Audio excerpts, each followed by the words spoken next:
Recording studio Patna. नंदो खइबू नहीं पियाबू ता मोटहिबू कैसे। नंदो खइबू नहीं पियाबू ता मोटहिबू कैसे। हाँ हाँ मोटहिबू कैसे। अपना सैया जी के बेड पर लोटइबू कैसे। अपना राजा जी के बेड पर लोटइबू कैसे।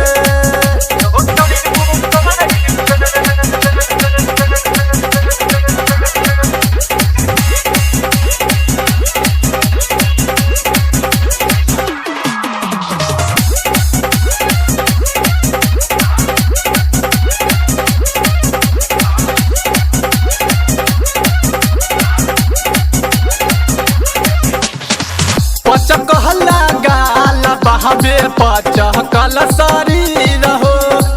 भर भर कटोरी तनी खाइल कर खीर हो।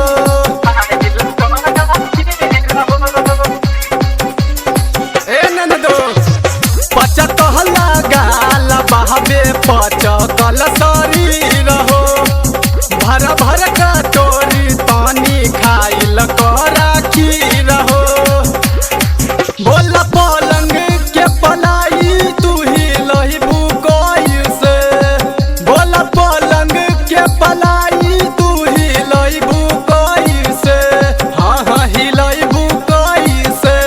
अपना सैया जी के बेड पर लोटइबू कैसे। अपना राजा जी के बेड पर लोटइबू कैसे।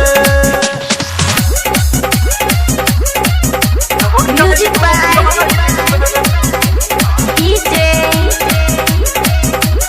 उमेश।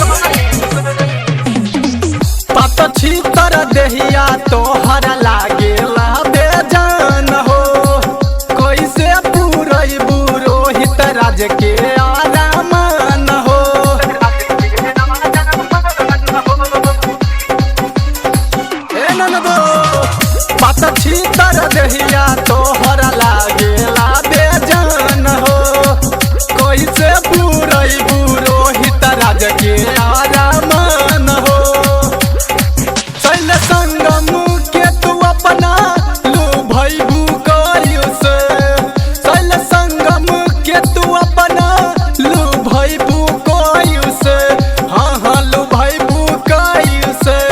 अपना सैया जी के बेड पर लोटइबू कैसे।